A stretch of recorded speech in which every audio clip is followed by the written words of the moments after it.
Hello, everyone, and welcome to the Project Jupyter IPython developers call. It's Tuesday, October 17th, and we are following an agenda on Dropbox paper that is linked into the chat. If you need access to those things, please request them through the interface. Beginning of the agenda is just a placeholder, a recap, a place where you can go for news on the different sections or projects within our project, and we will go ahead and kick things off with an update from Grant on Notebook. Go ahead, Grant. Okay, so we released Notebook 5.2 last week, and there's a blog post on the Jupyter blog about it, and we sent out a message on the Google group. So this includes a lot of bug fixes, mostly bug fixes with a couple additions, such as right-to-left support for right-to-left languages. And let's see, anything else notable? That's about it. Everything else is just either UX fixes or actual bug fixes. And for the next couple of weeks, I'll be doing a lot of issue triage, trying to get our issue count down substantially, and that's about it for the notebook. Well, actually, I have a thing for the notebook that I wanted people to talk about, which is our Swagger API docs, and the fact that we have APIs in multiple places, that API like REST APIs in multiple places. It's not a single route at the API. Specifically, NBConvert also has its own API location, and I have a PR to extend it. And Brian had wanted, and Kyle had wanted it to be documented, which is totally reasonable.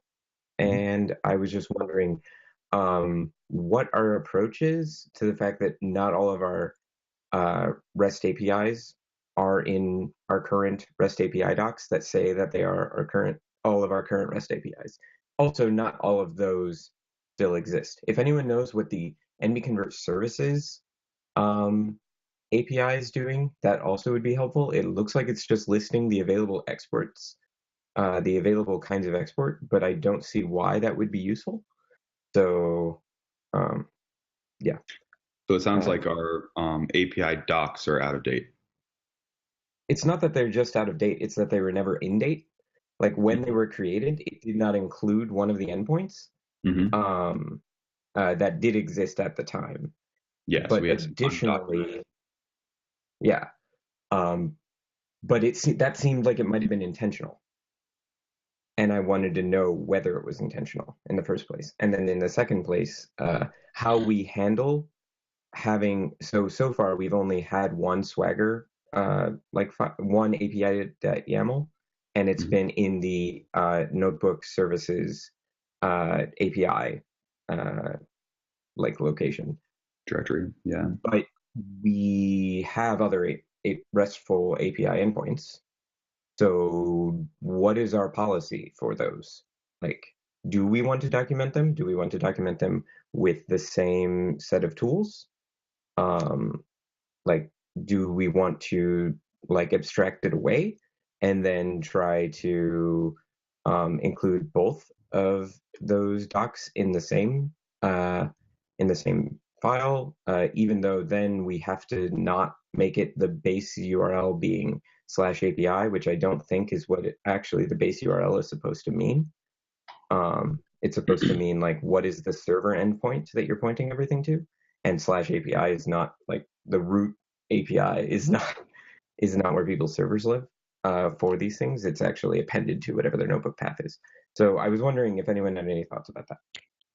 I'm going to shed a little bit of light on the history.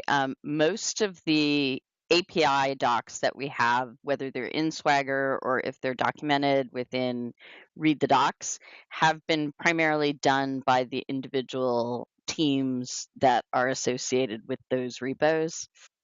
So as far as I know, there hasn't been an effort to consolidate all the APIs in one place other than whatever has been done sort of ad hoc. I think it's a reasonable thing that should sort of be centralized. I don't know, like I know at JupyterHub we have a few Swagger docs. I don't know that that's the way we want everything or each team is going to work. So I think this is sort of a bigger conversation that Jessica should be involved in and sort of a team direction. But you raise a good point because we've seen a number of questions from the community like, okay, I know where the JupyterHub API is. How do I get into the Notebook API? You know, is it the same token? Is it not the same token? And in terms of authenticating. And so I don't know that we're going to do it in this call, but it's perfectly reasonable to schedule a discussion or something going forward on this. I just don't know where the best place to open it would be. Yeah, and regarding these specifics about the notebook APIs, I would assume Min probably knows about those. Does anyone else here have any experience with those? I'm going to say Min is probably the best resource. He's in a workshop all week, so it may not be something he gets to right away, but you know, definitely ping him. If you drop a link into the chat, I can also take a look at it and see if it was something I had touched at some point, but I don't remember touching it. So I think you had helped out at least on the JupyterHub. I'd been diving through all the Swagger docs in our project that I could find, so you definitely were involved in that, Carol. I just wanted an idea of who all wanted to be part of that conversation, and who all like was enthusiastic and like excited for this kind of movement. Well, yeah, loop me in. Okay. And sounds like Carol and Min. Okay. Yeah, it should be. Yeah, me as well. And Jessica. Sorry, Miss Steve, what did you say there?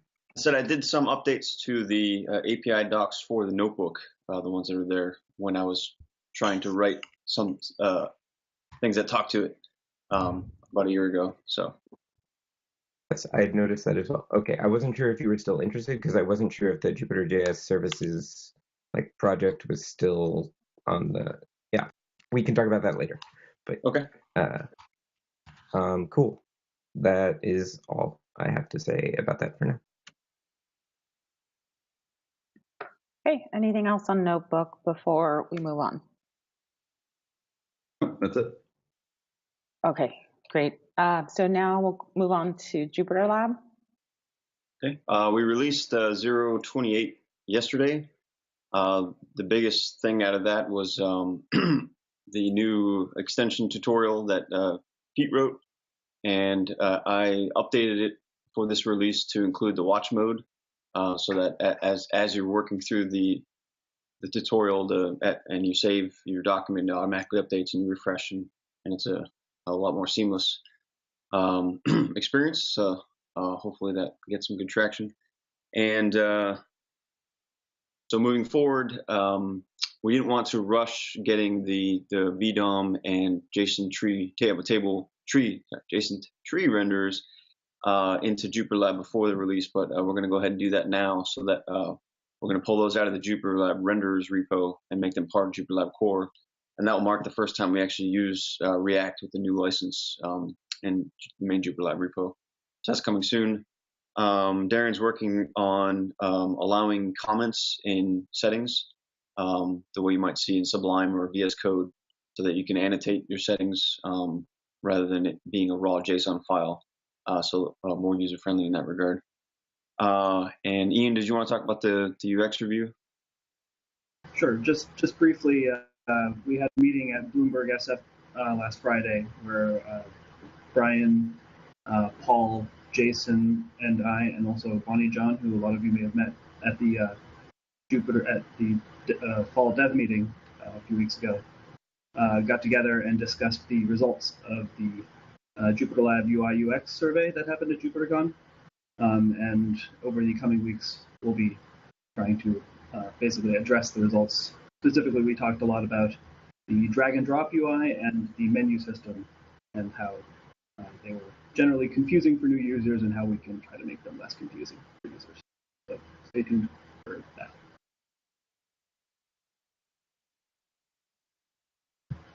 And if anybody has any specific questions about the results of that meeting, by all means, ping one of the people who was there, and we'll try to get it down in writing.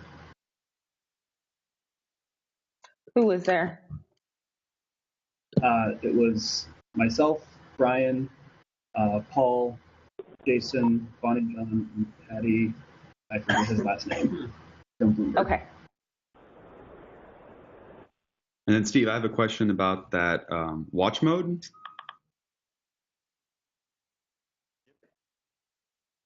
So is it like Jupyter Lab build, flag watch, or how does that work? It's you launch Jupyter Lab itself in watch mode. So Jupyter Lab -- watch for extension authors, and Jupyter Lab -- watch -- dev mode if you want to. It'll actually work against the core assets as well. Okay, and so if you change any source files, it'll automatically rebuild? So source files that are consumed by Webpack. So if you're editing TypeScript, you have to compile that, but you can do a local watch mode. So in the tutorial, you basically have 3 terminal windows open. The one where you're running Git commands, the one where you've launched Jupyter Lab in watch mode, and the other one where you've got watch mode set on the local directory, so that the TypeScript gets transpiled, and that's what gets picked up by Webpack, and you get like less than a second rebuild rate. Cool. Is there a blog post advertising this tutorial? No, that's yes, it's on Pete, Jessica, and I's radar to do that. Okay. And then where are we in terms of beta? Like, is Jupyter Lab beta? Is this the beta? No, this is not the beta. The beta is predicated on the refactor of the document models. Okay. It's ongoing. And is that also do the document? I mean, is the cause for all that the Firefox issue, Firefox rendering issue? That's what prompted us to look at the models more closely, and then and decide to take the time to step back and do it right now. Gotcha. Okay. Thank you. Actually, do have a question about the design discussion. So is it an active choice to move away from the view menu as having some information about content and to only make it about display? Because right now, for example, you would go into the view menu to change what cell toolbar would be available. So that's how you get into the tags mode. One of the results of this discussion is that we're probably going to add a view menu. I guess what I'm saying. Oh, sure, but I guess what I'm saying is the thing that it says there is that it shouldn't have content, except the existence or non-existence of a feature seems like content, and the cell toolbar has historically been stored in that menu.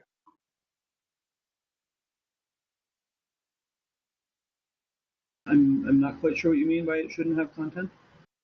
That's what your notes say. Like in the menu system UI UX docs, it says the semantics of the different things. That may be out of date. Okay, it's from 21 hours ago, but I believe you. I'm not sure what you're referring to then. Can we maybe follow up on that in first? Yep.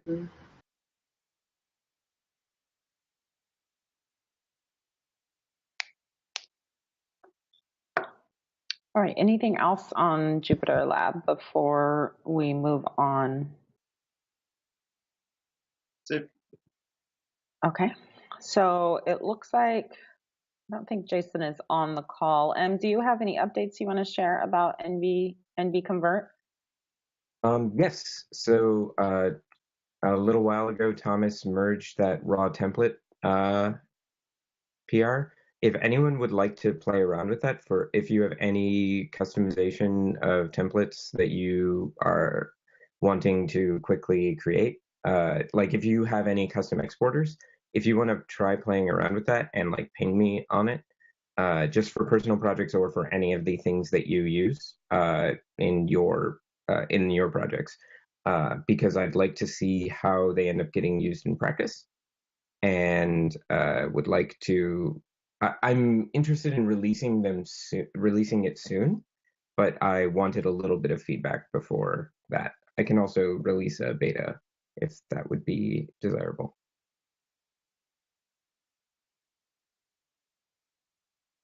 And then otherwise, there's some little things I've been working more on, trying to have issues that new contributors can successfully get into in NBConvert, because it's so complicated. You have to actively look for that kind of a thing. So if anyone wants to contribute issues like that they run into, you're welcome to.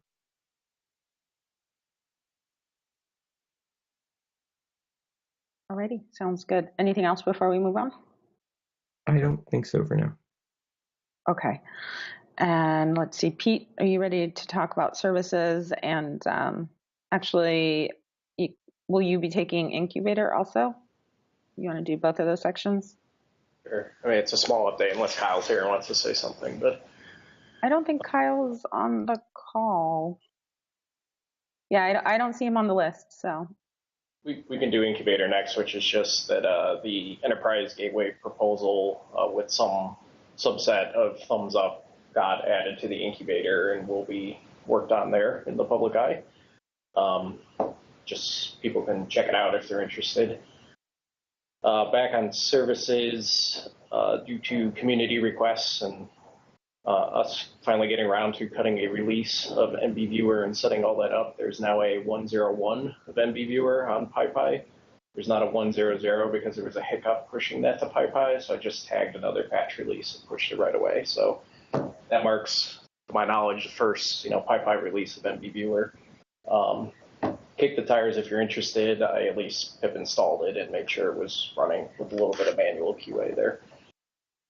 There were, I can't remember if these all went in before that release or after, but there were a handful of PRs against BViewer from the community. I think it was Grant did the Notebook 5.2 update, and some other folks contributed better customization of front page text so people could customize not just the gallery of notebooks that appear on the front of BViewer, but also the text that surrounds it if they're running local installs of BViewer. And then there were a bunch of local file handling improvements as well. We're still working on updating Notebook 5.2 and Docker stacks. The main build's ready to go, but there were some questions about the PowerPC stack profile that we maintain there and how we get it from Conda Forge versus pip. What we might end up doing is just merging the PR that's there to update the main images, the Intel architecture images that we support and build on Docker Cloud, and we'll handle the PowerPC ones separately. And then I think I mentioned last week, I've been hacking on this build your own Jupyter Docker stack concept. I put up a mostly non-functioning UI. If folks want to check it out, the link is there. Happy to collaborate. Again, this is intended to address the growing list of requests for packages going to the Docker stack so that we can get out of the game of building kitchen sink images and just provide a set of base images and then have people build their own, hopefully easily. That's all I've got.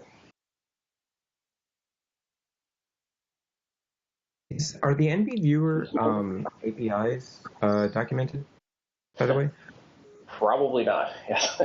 Add those to the list. Yeah. Okay. I could be wrong, but I don't remember seeing a swagger for that. I could check now, though. Because we should probably do the exact same kind of thing that is spawning the notebook uploadable config thing, because then all of this front-end config work might not be as needed.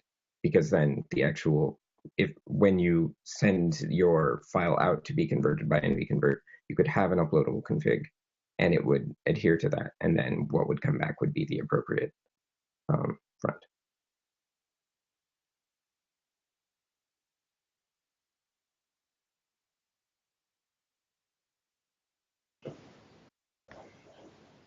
Okay, anything else on services before we move on?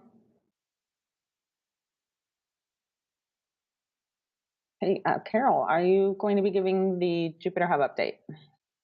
Yeah, the whole team is actually gone this week at different workshops. Min is at Open Dream Kit stuff, and the rest of us are working on a binder workshop up at UC Davis with other educators. And right now we're just working on stabilizing some things with the production or beta version of binder to make it a little more extensible. So I'm a little distracted and looking at two things at once. But yeah, and then the only other thing of note is that there was a pseudo spawner dot release so that things would work great with JupyterHub 0.8.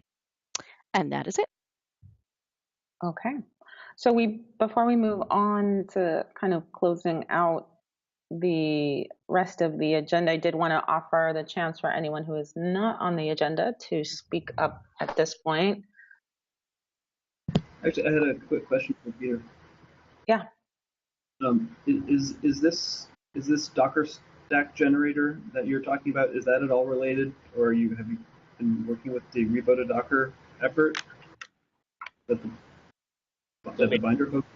Yeah, it kind of came out of a binder discussion originally. I commented there and then thought about it as something I wanted to try at least for Docker stacks first, but Min had some thoughts about repo to Docker, and if you check the issue, I think I linked it in the paper document here next to the prototype link. Yeah, there's some back and forth about what this could be. Right now, it's mostly a glimmer in someone's eye that it might be useful.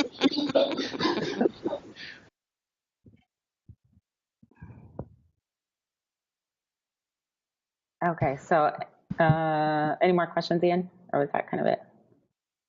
Nope, that was it. Okay. So one last chance. Is there anything else anyone wants to talk about before we move on to kind of wrapping up the call?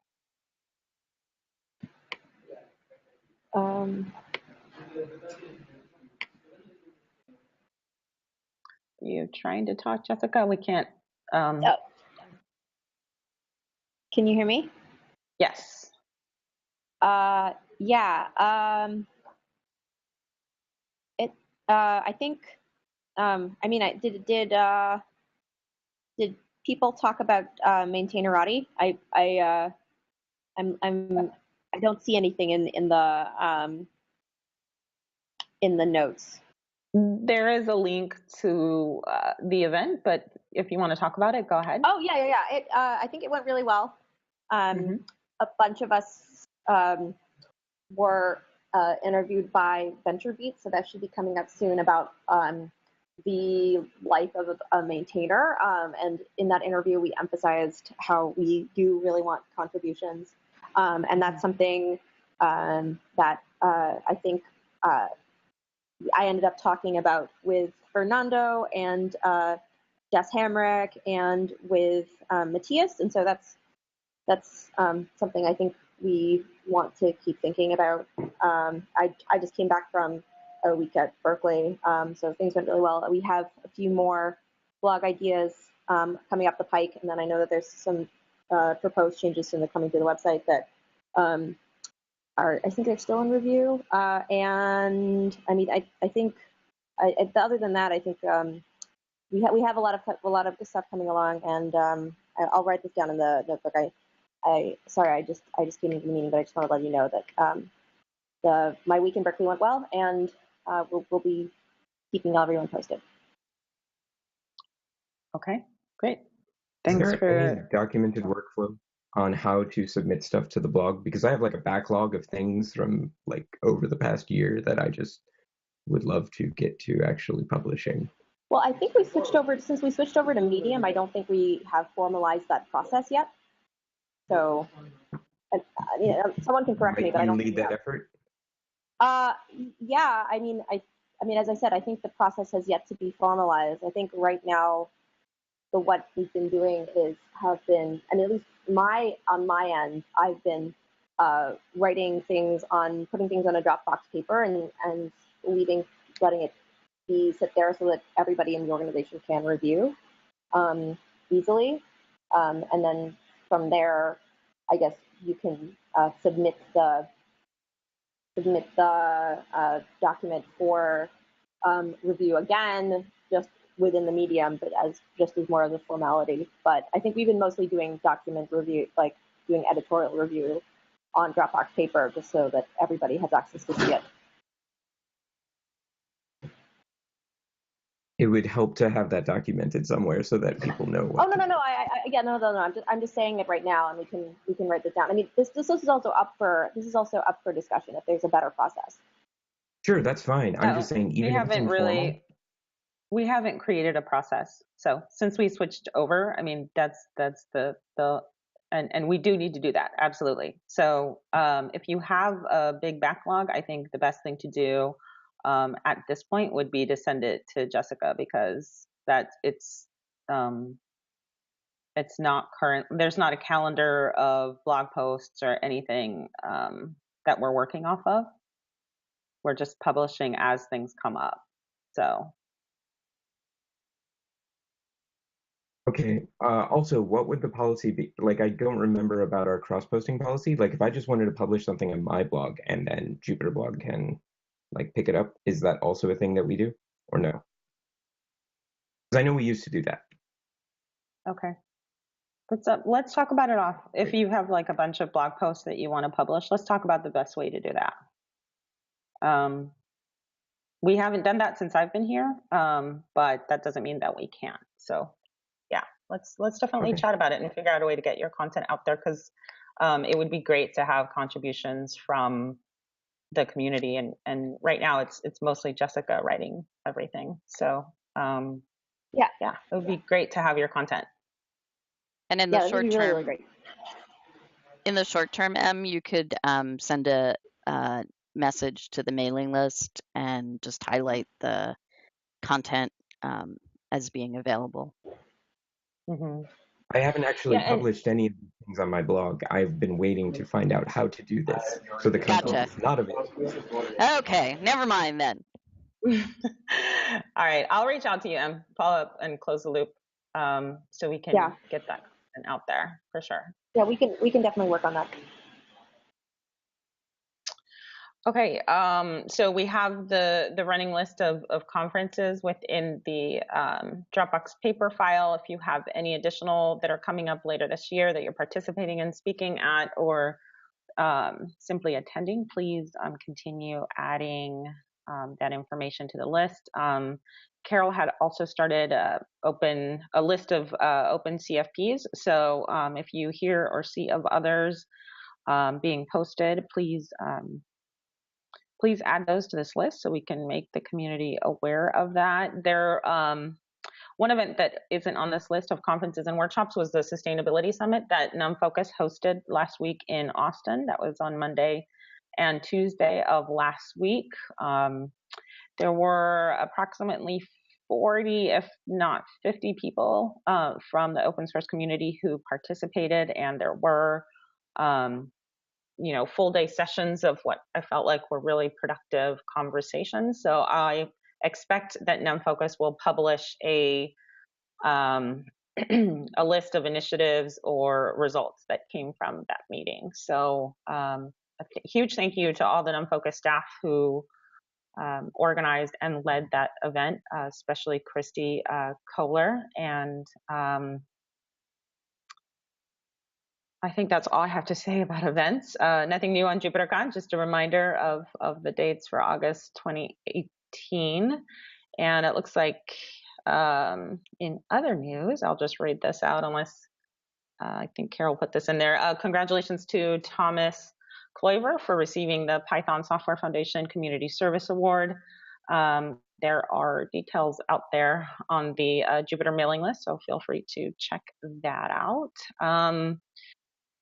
And then the last two sections are the action items. If there's anything that you want to make the community aware of, or the other people on this call aware of, feel free to add action items to keep them on everyone's radar. It looks like Jessica has something on there for getting a new blog post ready. I don't think that's going to be done anytime soon. It's probably going to be an ongoing project, but that's always a good reminder. And last thing on the agenda before we close out is just a recap of all of the releases. So if you have anything from the notes above for releases from last week or releases for this week or coming soon in the next week or two, feel free to repeat those down at the very last section on the agenda. And with that, I would think we'll go ahead and close out. One last chance for anyone to add anything that we haven't discussed so far. Otherwise, we will go ahead and close out.